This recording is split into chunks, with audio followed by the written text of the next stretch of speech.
Straight ahead! On the starboard! Go, lads, go! Get down! Bring him down! To the head!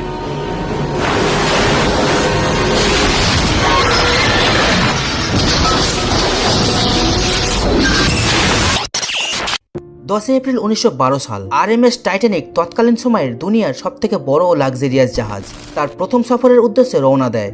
ইংল্যান্ডের south হাম্পটন থেকে new York যাবে। এই শিপে সব ধরনের লোক বসেছিল। বড় বড় ইন্ডাস্ট্রিয়ালিস্ট, অভিনেতা ও ভালো জীবনের সূচনা করার জন্য নিউ ইয়র্ক যাচ্ছিল। এই জাহাজের কমান্ডার ছিলেন 62 বছর বয়সী senior captain Edward John Smith. Passenger, public ও মিডিয়ার মধ্যে বেশ এক্সাইটমেন্ট কাজ করছিল এই জাহাজকে ঘিরে। টাইটানিক লম্বায় ছিল 269 মিটার ও উচ্চতায় ছিল 53 মিটার। এটি শুধু আকারেই বড় ছিল না, বরং এটিতে যেসব লাক্সারি ব্যবহার করা হয়েছিল এটি বানানোর জন্য তা দেখে আপনিও বিস্মিত হয়ে যাবেন। ওই সময় এই শিপ বানানোর জন্য খরচ পড়েছিল $7.5 মিলিয়ন। এই অ্যামাউন্টটি যদি এখনকার কারেন্সির সাথে কনভার্ট করি তবে $400 মিলিয়ন সমান। শিপের ভিতর ফ্যাসিলিটি ও ডেকোরেশন এখনকার সময়ে যে কোনো 5 স্টার হোটেলকেও পেছনে ফেলে দেবে। এতে ছিল স্টেনড গ্লাসের জানালা, সুসজ্জিত কাঠের প্যানেলের কাজ, 2টি বিশাল আকারের যাতায়াতের জন্য সিঁড়ি, একটি heated swimming pool, electric bath, gym, 4টি রেস্টুরেন্ট, 2টি চুল কাটার শপ, একটি লাইব্রেরিও ছিল। আর সব থেকে বড় ব্যাপার হলো এটিতে যে পরিমাণ সেফটি ফিচার ব্যবহার করা হয়েছিল তার জন্য এটিকে আনসিঙ্কেবল বলা হতো। মানে এটি এমন একটি শিপ যেটি কখনো ডুবতেই পারে না।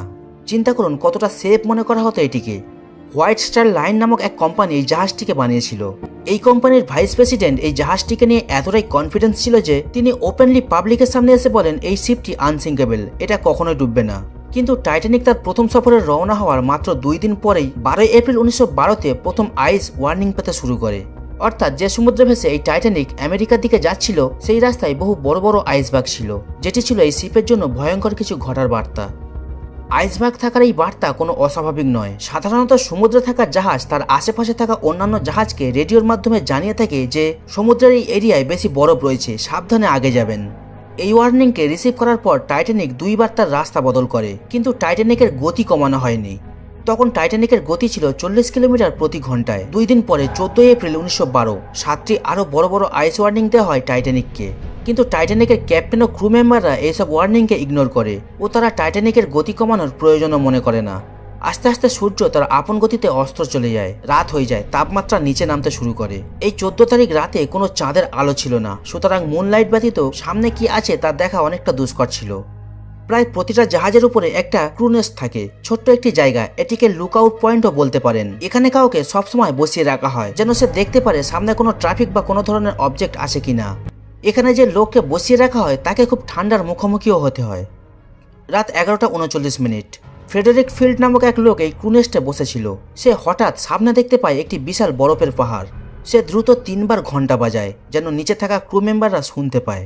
ফার্স্ট অফিসার উইলিয়াম এই ইন্টারাকশন শুনতে পায় ও কমান্ডারদের বলেন দ্রুত যেন জাহাজকে বাম দিকে ঘোরানো হয়।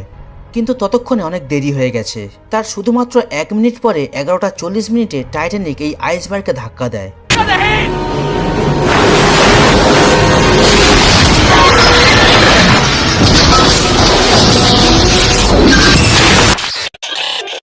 এই আইসবার্গ কোনো ছোটখাটো আইসবার্গ ছিল না। লেন্থে ছিল এটি 200 বাই 400 ফুট, যেটি একটি ফুটবল মাঠের সমান, আর উচ্চতায় ছিল ট্রু নেস্টের সমান। কিছু রিসার্চারের ধারণা এই আইসবার্গটির ওজন 1.5 মিলিয়ন টন। টাইটানিকের সামনের ডান দিকটায় এই আইসবার্গের ধাক্কা লেগেছিল, আরও ভালোভাবে বলতে গেলে বউয়ের সাথে। তো এখন আপনি প্রশ্ন করতে পারেন বউ কাকে বলে। এই ফটোতে আপনি দেখতে পাচ্ছেন বউ হলো জাহাজের সামনের অংশ, বউয়ের উপরের অংশকে স্টার্ন বলা হয়। এই জাহাজটি প্রায় 10 সেকেন্ড ধরে আইসবার্গের সাথে ঘর্ষণ ঘষে, যার ফলে এর বডিতে বেশ অনেকগুলো ছোট্ট ছোট্ট গর্তের সৃষ্টি হয়। আপনি হয়তো ভাবছেন একটা বরফের টুকরো কিভাবে একটা মেটালকে কাটতে পারে। একটু ভাবুন একটা বরফের পুরো পাহাড় যার নিজের ওজন কত টন। উদাহরণস্বরূপ একটা কাঠ দিয়ে তো মেটাল কাটা যায় না, রাইট? কিন্তু একবার ভাবুন 100 কিলোমিটার গতিতে কোনো গাছের সাথে যদি কোনো গাড়ি ধাক্কা খায় তো ভাবুন সেই গাড়িটির অবস্থা কি হবে। আর ঠিক এমনটাই ঘটেছিল টাইটানিকের সাথে। আইসবার্গের ওজন এতটাই বেশি ছিল যার দরুন টাইটানিকের বেশ বড় আকারের ক্ষতি হয়েছে। আইসবার্গের সাথে ধাক্কা লাগার কয়েক সেকেন্ড পরেই ক্যাপ্টেন স্মিথ ও আর্কিটেক্ট থমাস সাথে সাথেই জাহাজের স্ট্রাকচার চেক করেন, এটা দেখার জন্য যে কতটা ক্ষতি হয়েছে টাইটানিকের বডির। আর স্ট্রাকচার দেখার পরে তারা বুঝতে পারলেন টাইটানিক জাহাজ ডুবে যাওয়া অনিবার্য। তারা এটি দেখে হতভম্ব হয়ে পড়ে, কারণ তারা তো ভাবতো এটা আনসিঙ্কেবল। আমি ভিডিওর প্রথমেই বলেছিলাম এই জাহাজকে আনসিঙ্কেবল ভাবতো সবাই, কারণ এর মধ্যে সেফটি ফিচার্স ছিল হতবাক করার মতো। এই জাহাজের মেন দুইটি সেফটি ফিচার্স ছিল। প্রথমটি হলো এই জাহাজের ভিতরে ডবল বাটাম হাল ছিল। হাল বলা হয় জাহাজের মেন বডিকে, আর ডবল বাটাম হাল মানে দুইটি লেয়ার্স লাগানো ছিল টাইটানিকে। যদি একটি লেয়ার দিয়ে জল প্রবেশ করেও ফেলে তবুও টাইটানিকের কিছুই হবে না, কারণ আরও একটি লেয়ার ছিল।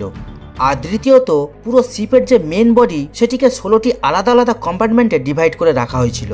আর 16টির মধ্যে যদি 4টি কম্পার্টমেন্টে জল প্রবেশ করেও ফেলে তবুও জাহাজ চলতে থাকবে, জাহাজের কিছুই হবে না।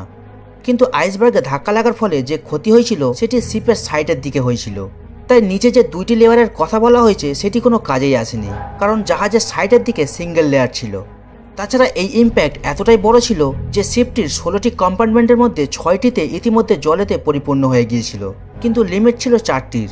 তার মানে এখন টাইটানিককে ডোবার হাত থেকে কেউ রক্ষা করতে পারবে না। আইসবার্গের সাথে ধাক্কা লাগার প্রায় 20 মিনিট পর রাত 12টায় ক্যাপ্টেন স্মিথ রেডিও সিগন্যাল পাঠাতে অর্ডার করেন তার ক্রু মেম্বারদের, কারণ যদি তার আশেপাশে জাহাজ থাকে তবে তারা আমাদের সিগন্যাল পেয়ে হয়তো বাঁচাতে আসতে পারে। সিনিয়র রেডিও অপারেটর জ্যাক ফিলিন্স লাগাতার একের পর এক সিগন্যাল পাঠাতে থাকে, তবে কোনো রেসপন্স পাচ্ছিল না। ঠিক 20 মিনিট পরে আরএমএস কার্পেথিয়া, যেটি টাইটানিকের কিছুটা কাছে অবস্থান ছিল, কার্পেথিয়া টাইটানিকের সিগন্যাল রিসিভ করে।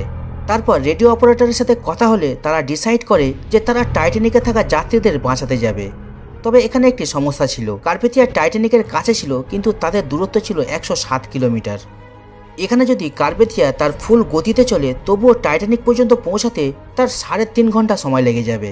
টাইটানিকের বাকি ক্রু মেম্বাররা আতশবাজি ও রকেট জ্বালাতে থাকে এই আশায় যে তাদের আলো দেখে হয়তো আশেপাশে থাকা কোনো জাহাজ তাদের উদ্ধার করতে আসবে।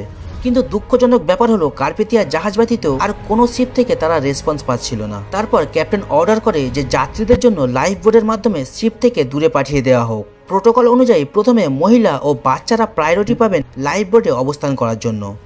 যদি জাহাজে থাকা প্যাসেঞ্জারদের কথা বলি, তারা প্রথমে এই বিষয়টি নিয়ে অতটা ভয় পাচ্ছিল না, কারণ সবাই এটা ভাবছিল যে এটা তো আনসিঙ্কেবল, এটা কখনোই ডুবতে পারে না। আর এই কারণে যখন প্রথম লাইফ বোট নিচে ছাড়া হয়েছিল সেটিতে ছিল মাত্র 28 জন লোক, যেখানে লোক নেওয়ার ক্যাপাসিটি ছিল 65 জনের। চিন্তা করুন, অর্ধেকের বেশি বোট খালি রেখে এটাকে রিলিজ করতে হয়েছিল। যত সময় যাচ্ছিল একের পর এক কম্পার্টমেন্ট জলে ভরে যাচ্ছিল। আস্তে আস্তে প্যাসেঞ্জাররা রিয়েলাইজ করতে শুরু করলো আসলে জাহাজটি ডুবে যাবে, এটি আর আনসিঙ্কেবল নয়। তখনই শুরু হয় প্যানিক, সবাই ধাক্কাধাক্কি করে লাইফ বোটে উঠতে শুরু করে। রাত 1টার মধ্যে শিপের মধ্যে কম্পার্টমেন্টগুলিতে জলে এতটাই পরিপূর্ণ হয়ে যায় যে শিপের সামনের অংশ, যেটাকে বউ বলা হয়, সেটি জলের নিচে চলে যেতে শুরু করে, আর জাহাজের যে পেছনের অংশ ছিল সেটি একেবারে জলের উপরে চলে আসে। এই অবস্থায় মানুষ হট্টগোল করা শুরু করে দেয়, সবাই লাইফ বোটে বসার জন্য লড়াই করতে শুরু করে। এখানে একটি সমস্যা ছিল, শিপের লাইফ বোটের সংখ্যা ছিল প্রয়োজনের তুলনায় অনেক কম। মাত্র 20টি লাইফ বোট ছিল এই শিপে। এই 20টি লাইফ বোটে মাত্র 1200 লোক আসতে পারত, কিন্তু জাহাজে ছিল প্রায় 2200-র মতো লোক। রাত 2:05 যখন শিপের সর্বশেষ লাইফ বোট জলে ছাড়া হয়, কিন্তু শিপে এখনো 1500 লোক ছিল। এখানে কিছু লোক জোর করে বোটের মধ্যে জায়গা নিতে চাইছিল, আর এমন কিছু লোকও ছিল যারা নিজের মৃত্যুকে মেনে নিয়েছিল। প্রত্যক্ষদর্শীদের তথ্য অনুযায়ী আনুমানিক রাত 2:20 দিকে জাহাজটির মাঝখান ভেঙে 2 টুকরো হয়ে আস্তে আস্তে জলের নিচে তলিয়ে যায়। মাত্র 3 ঘন্টা লেগেছিল এই আনসিঙ্কেবল জাহাজটি ডুবতে। 1500 লোক জাহাজের মধ্যেই ছিল। এদের মধ্যে হয়তো কিছু লোক জাহাজের সাথে জলের নিচে তলিয়ে গেছে, অথবা যারা সাঁতার কাটতে জানতেন তারা সাঁতার কাটতে কাটতে হাইপোথার্মিয়ায় মারা গেছিল। তখন জলের তাপমাত্রা ছিল -2°C। এই পরিমাণ ঠান্ডা জলে যদি আপনিও নামেন তবে কয়েক মিনিটেই হাইপোথার্মিয়ায় মারা যাবেন। বলা হয়ে থাকে টাইটানিক শিপের ক্যাপ্টেন শেষ অবধি জাহাজের উইলের কাছেই ছিলেন ও জাহাজের সাথেই ডুবে গেছেন। কিছু লোক এমনও বলে থাকেন তিনি নিজের উপর গুলি করে সুসাইড করেছিলেন। তবে আরএমএস কার্পেথিয়া জাহাজ, যেটি টাইটানিকের লোকেদের বাঁচাতে আসছিল, সেটি 3:30 থেকে 4টের মধ্যে টাইটানিকের লোকেশনে পৌঁছায়। ততক্ষণে অনেকটাই দেরি হয়ে গেছে। লাইফ বোটে থাকা আনুমানিক 705 জন লোকেদের উদ্ধারে সক্ষম হলেও বাকি আর কাউকেই কার্পেথিয়া উদ্ধার করতে পারেনি। টাইটানিকের ডিজাস্টারের পর বহু প্রশ্ন ওঠে, বহু কন্ট্রোভার্সি হয়, বহু ইনভেস্টিগেশন করা হয়, যার দরুন এমন কিছু তথ্য সামনে আসে যা শুনে সারা দুনিয়া হতবাক হয়ে যায়। আরেকটি ইন্টারেস্টিং ব্যাপার হলো, ওই দিন আরও একটি জাহাজ টাইটানিকের একেবারেই কাছে অবস্থান ছিল। সেটি টাইটানিক থেকে মাত্র 37 কিলোমিটার দূরে ছিল।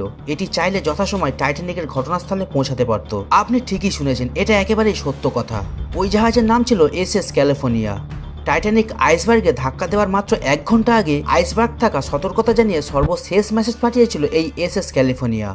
তারা বলেছিল সাবধানে থাকুন, এই এরিয়াতে অনেক বড় আকৃতির আইসবার্গ রয়েছে। তারপর আনুমানিক রাত 11:15 এসএস ক্যালিফোর্নিয়ার যে রেডিও অপারেটর ছিল সে তার রেডিও অফ করে দিয়েছিল। ক্যালিফোর্নিয়ার জাহাজ ওই রাতের জন্য থেমে গিয়েছিল, কারণ তারা এই অন্ধকারে সামনে আগাতে চাইছিল না। এই জাহাজ রাতের জন্য থেমে গিয়েছিল এবং তারা রেডিও বন্ধ করে দিয়েছিল, যার দরুন কোনো ধরনের সিগন্যাল পৌঁছায়নি এই এসএস ক্যালিফোর্নিয়ায়। কিন্তু এই ক্যালিফোর্নিয়া জাহাজ তখনও পৌঁছায়নি যখন টাইটানিকে আতশ রকেট ফাটানো হচ্ছিল।